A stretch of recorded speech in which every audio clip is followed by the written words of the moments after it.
I am pleased to inform you that we have arrived at the labyrinth. Please be advised that the punishment for trespassing is execution. Please be advised that electrical storms on the surface of Tartarus make departure impossible at this time. Resident count is as follows: 3,071. Resident deaths, including but not limited to executions, are as follows: 1,684. Resident escapes are as follows: 0. The interior can be chilly. Take a scarf with you, Captain. I would also ask that you leave your captain's ID with me, in the event that you do not return. Understood. If you die or are incarcerated for life, I can generate a new ID for the next captain. I would prefer if you return, though. Oh, speak of the devil. Captain, I am receiving a transmission from the prison's docking authority now.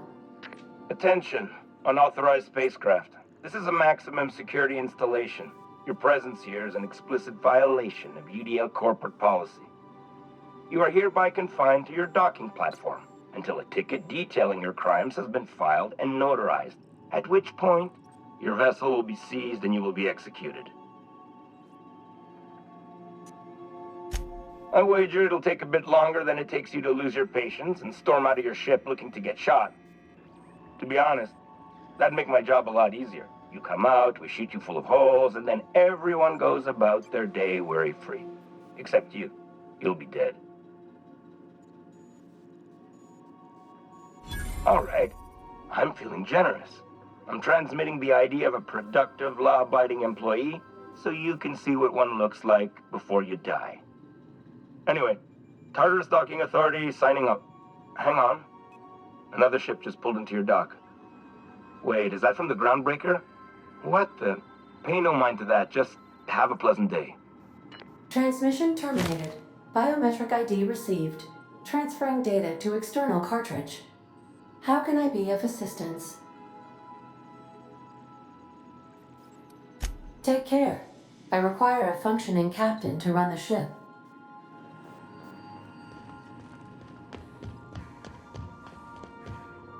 We'll be here, Captain.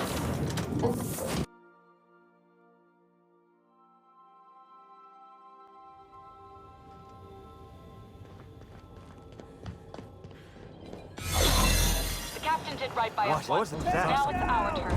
The board will never own Groundbreaker. Not while I reign. Push on, Micah! Going in!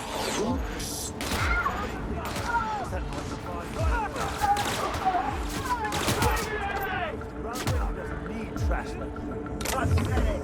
Wait, attack! Protect the Groundbreaker!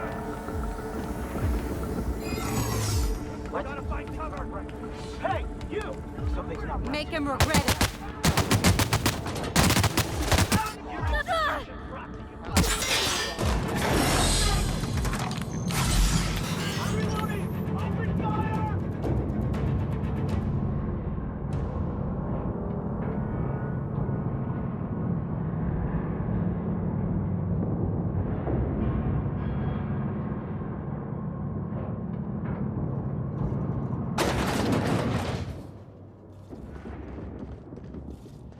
Let's look around. There's gotta be a few ways through here.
All right, MSI.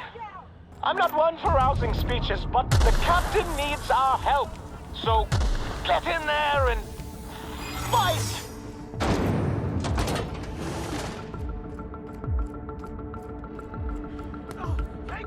Are you new here? I didn't think we were hiring more staff. Oh, no. Don't tell anyone, please. Ooh, thank you.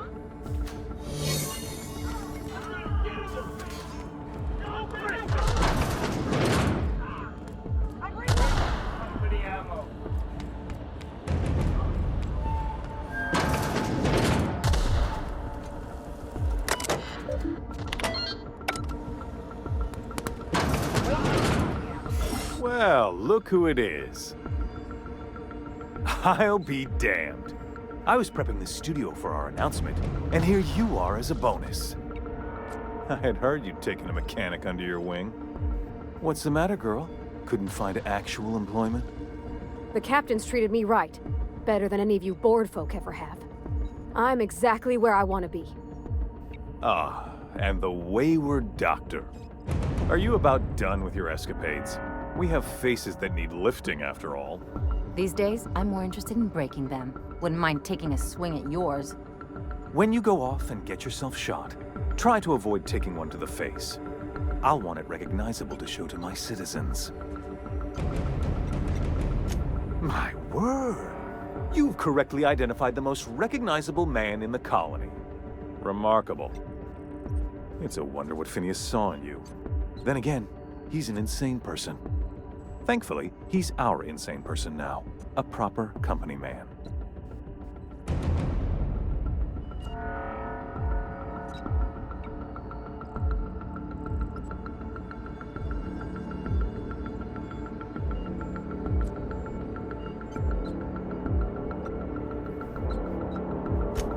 Yes, he is an extraordinarily obstinate fellow, isn't he? Fine, he isn't working for us per se. Semantics, he'll come around. But that's between us. As far as my adoring citizens will know, we've turned a dangerous crackpot into a working-class man. It's a miracle.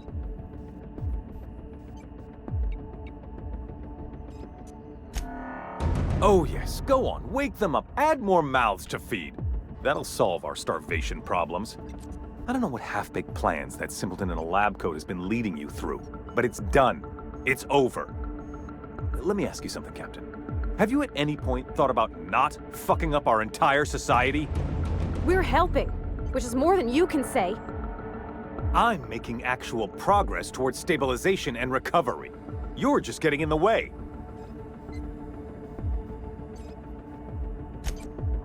Oh, right. This coming from the psychopathic outlaw. Yes, I'll try to be more open-minded about your path of wanton dissent. We don't need your help.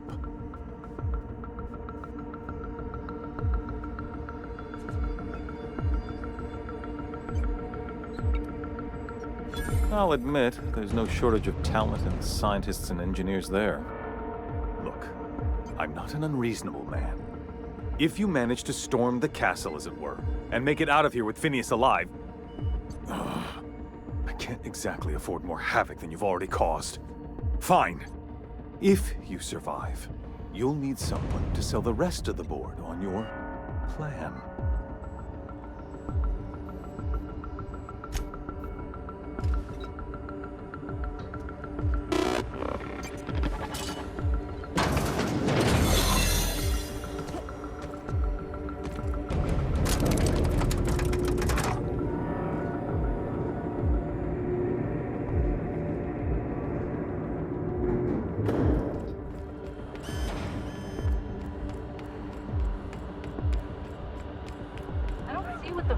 About a blasted lab coat.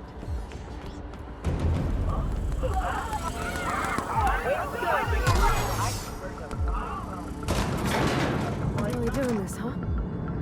Hope you're right about this, Captain.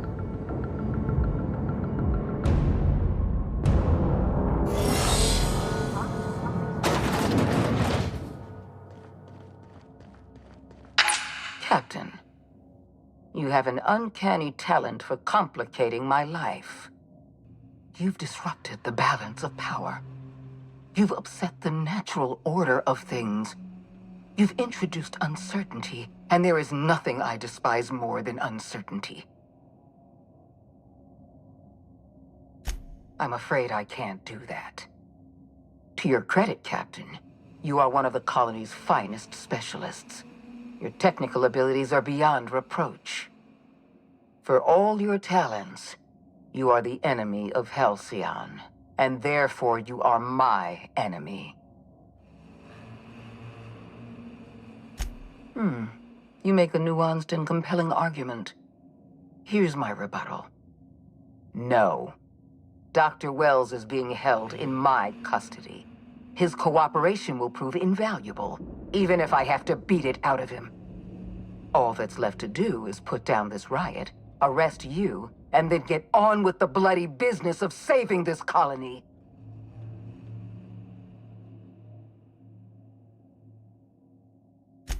Fair enough.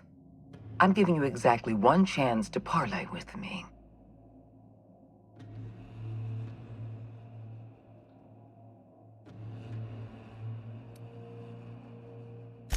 Yes, I'm quite aware of your brazen act of corporate vandalism. By the way, those test subjects you killed, they died in agony. My scientists assure me they can recover the data you've destroyed. You've succeeded in temporarily delaying our research. Nothing more.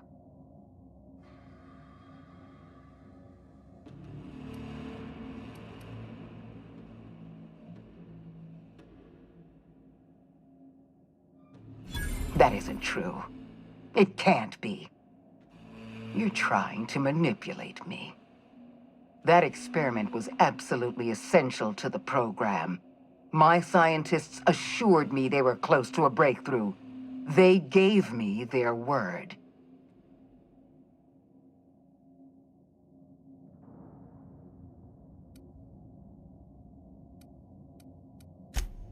Don't you mock me. I won't stand here listening to you gloat. We're going to have to start all over again. All that research, all those experiments, you've set us back decades. You were always an unknown variable. I tried to recruit you, but you threw your lot in with that madman, Phineas Wells.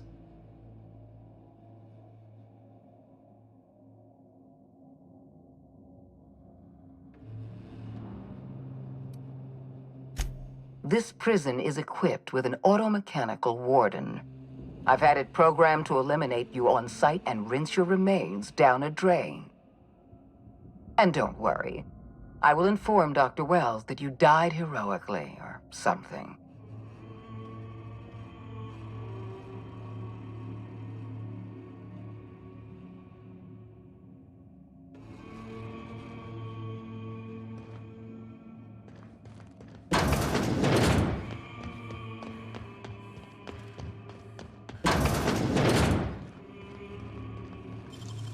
Nicely done.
Why won't you just die? The last of them.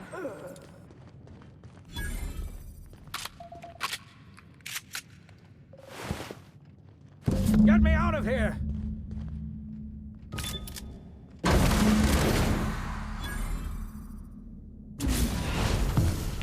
You don't know how glad I am to see you. You did the right thing. Akande was a monster. Her death was much deserved, and long overdue. And you lunatic, you broke into the board's own fortress just to rescue one doddering old man! You are absolutely out of your mind, and I can't begin to thank you enough. I'm all right, thanks to you. Akande wanted my cooperation. I'm quite sure she would have beaten it out of me if you hadn't arrived.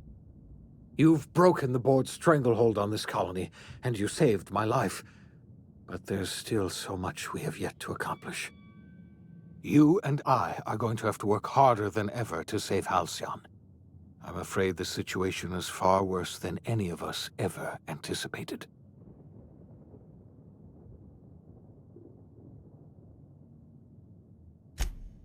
Earth has gone dark. We haven't received a single message in 3 years. There's been no communication, no signals, nothing. 2 years ago, the Earth's Directorate's frigate disappeared on their way back to Earth. We don't know what they discovered when they arrived, or if they arrived at all. They haven't exactly been hands-on around here anyway. So there's one less rubber stamp to worry about. Earth is humanity's home planet, Miss Fenhill. The psychological effects of losing our original home will be devastating. You mean we're all alone out here? Really alone? I'm afraid so, Miss Holcomb. Halcyon is the only home we have left. Returning to Earth is no longer an option. We're in serious trouble, my friend. Do you know what this means for Halcyon? We can't rely on Earth for support anymore. We've been cut loose. We're entirely on our own.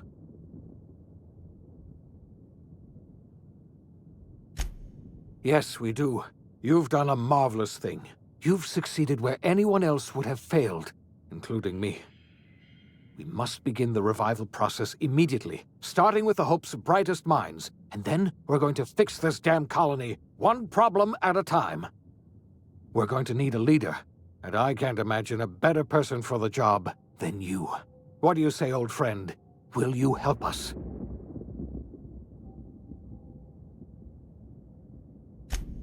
The chairman? I don't know why you let that heartless creature live, but I'll have to trust your judgment. You're the best thing to ever happen to Halcyon.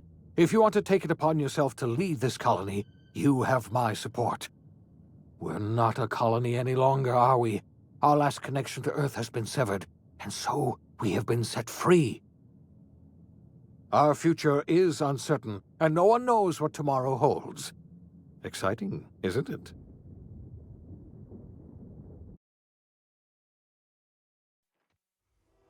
The OSI teaches that everything in the universe happens according to the grand plan. But the stranger that arrived in Halcyon was an unplanned variable.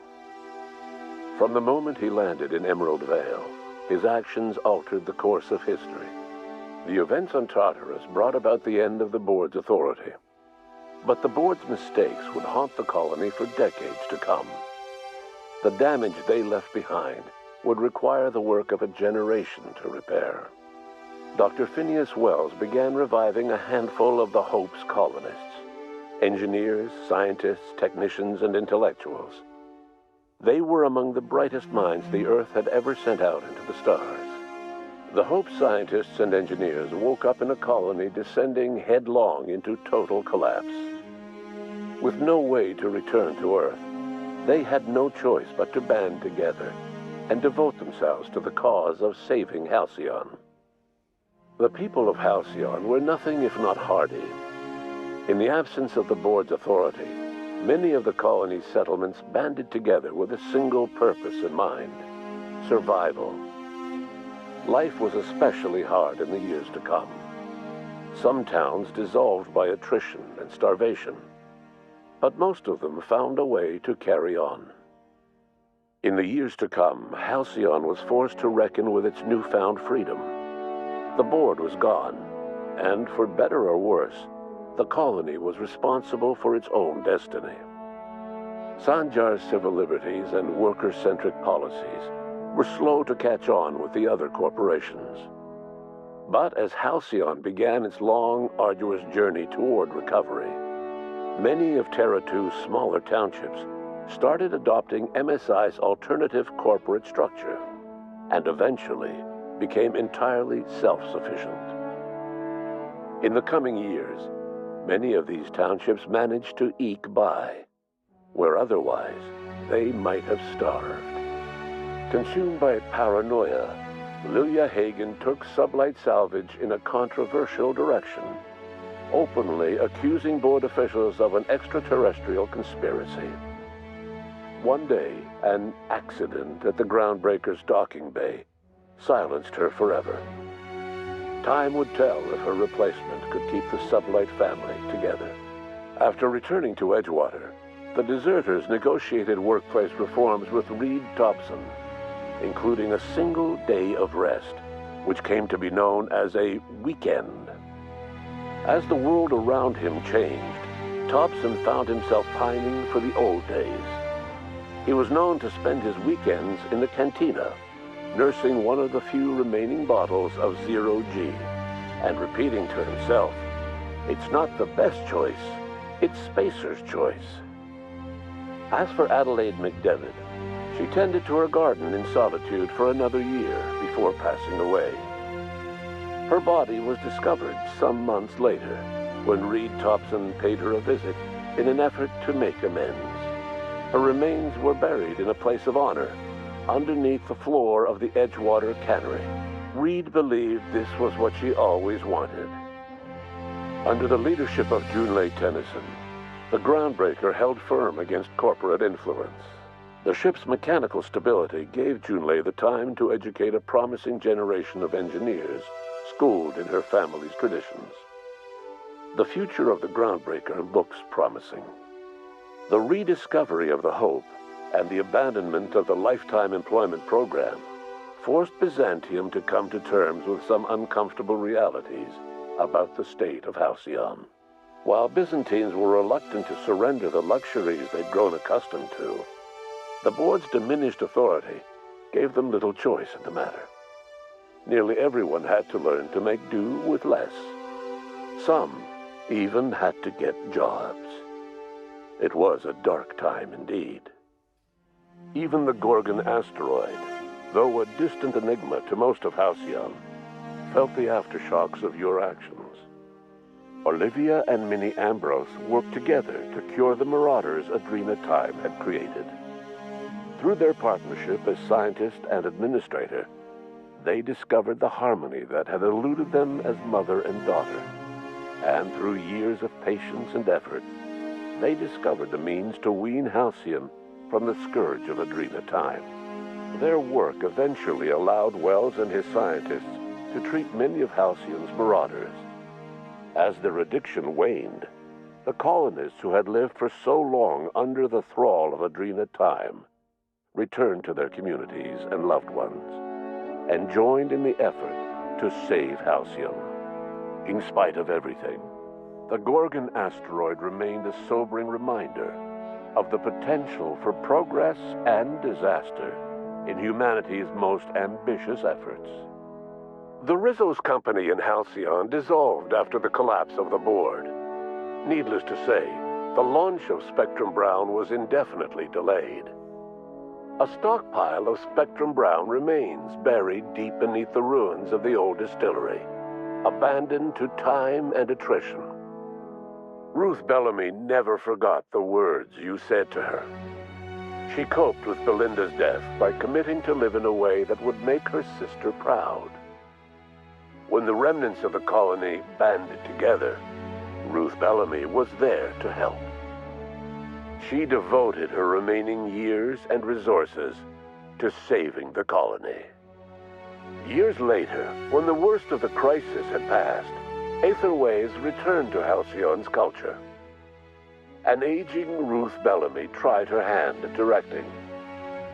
Her first Aetherwave drama was dedicated to the memory of Belinda Bellamy, and to her old friend, Captain of the Unreliable. The dissolution of the board did not mean the dissolution of the ambitions of Cedric Kincannon, the charismatic leader of Sublight Underground. Cedric offered Slug's transportation services to the newly thawed colonists and set to work ferrying resources and food wherever they were most needed. For better or worse, slug headgear became fashionable in the following years. As the board began to disintegrate, Spencer Woolrich found himself at a crossroads. Cling to what little stardom remained to him, or help usher Halcyon into its new future. To the surprise of many, perhaps himself most of all, Spencer chose the latter option. Having learned a variety of different skills in the many different roles played throughout his lengthy career, Spencer founded a radio serial dedicated to staying alive despite the odds. His subjects included how to survive violent encounters with only grazing wounds, dispense pithy one-liners for tense scenarios, and, of course, how to look good doing both. After a brief attempt at dating Helen as one person rather than two, which both Bertie and Helen found too strange, Bertie struck out on his own to try his hand at raising woolly cows. Many of his former Rangers teammates soon followed, accompanied by the woolly cow the team had originally plied with alcohol. The dairy farm thrived under Bertie's leadership and care. The Dairy Rangers privately believed that the woolly cow softened Bertie's temper considerably, although the only one brave enough to say this to his face was promptly headbutted. Due to the board's dissolution, many of the Prophet's old customers no longer found quite the same value in productivity seminars that they once had. With her business drying up, the Prophet chose to take her followers down a new path. Months later, salvagers on Eridanos found clues leading them to a seemingly abandoned bunker out in the wilderness. Inside, they discovered horribly mangled corpses, sacrificed to a blood-scrawled portrait of a sprat-headed deity. The Prophet was not among the bodies. Your influence shifted Ellie's perspective. She finally admitted, albeit grudgingly, that she just might need other people. Sometimes. With a steady income from the life insurance payouts, she was finally able to afford a ship of her own. She hired a small crew and flew supply missions to communities on the fringe. Some of them were even legal. Life in Halcyon was sobering for Felix Millstone. The grand revolution he dreamed of never came. There was no great awakening for the colony, no celebrations in the streets. There was only the hard, desperate work of trying to repair a broken colony. Felix never had a head for numbers, but if there was labor to be done, he was there to help. Eventually, Felix realized that the work of a revolution was done with two hands. As much as he enjoyed his adventures aboard the Unreliable, the vicar, known as Max, eventually decided that it was time to move on, to live out the life he had sought so long to create. He knew there were many in the colony who carried burdens much worse than the ones he had struggled with, and he devoted himself to easing their suffering wherever he could. He only ever took up arms again to defend the defenseless. Unshackled from a lifetime of striving and fighting the universe and himself, Vicar Maximilian de Soto was finally at peace. Once the matter with the Hope colonists was resolved, Junlei bashfully asked Parvati if she'd like to join her permanently on the Groundbreaker, and Parvati enthusiastically, if somewhat awkwardly, agreed. The stories of her adventures spread across the colony, and Parvati soon found herself the center of attention. Having served as the engineer of a renowned spacecraft, tramp freighters and wildcat miners sought her out by name, and in no time, she was a fixture in the Groundbreaker's mechanical ecosystem. She and Junlei were never far apart. Nyoka returned to Monarch to take another crack at making a permanent life for herself. She formed the Charon Group, an MSI subsidiary of ragtag survivalists and wilderness experts. Anyone in need of a guide, or just looking to throw back a beer and swap stories, could find her camping on the trail or clearing an infestation.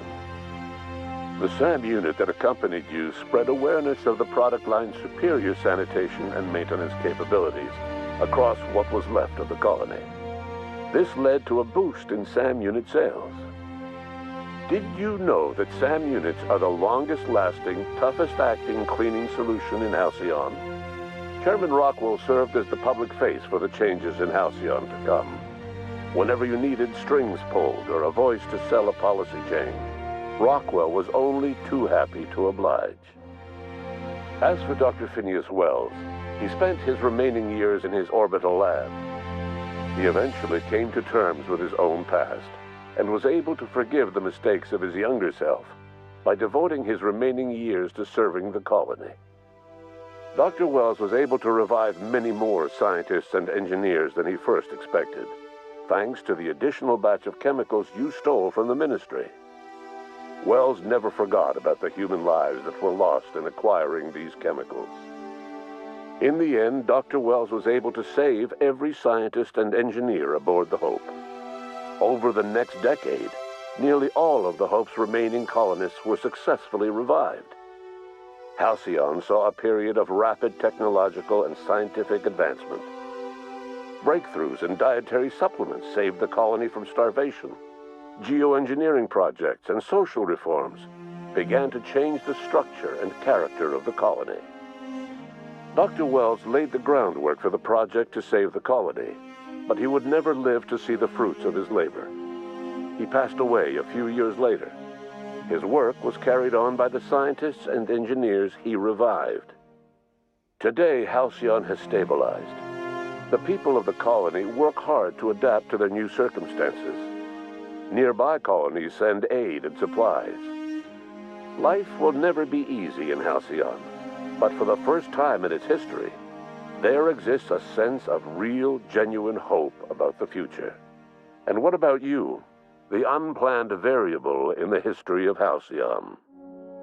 You brought an end to the chaos on Tartarus and made Chairman Rockwell your own puppet, a role he was all too eager to play.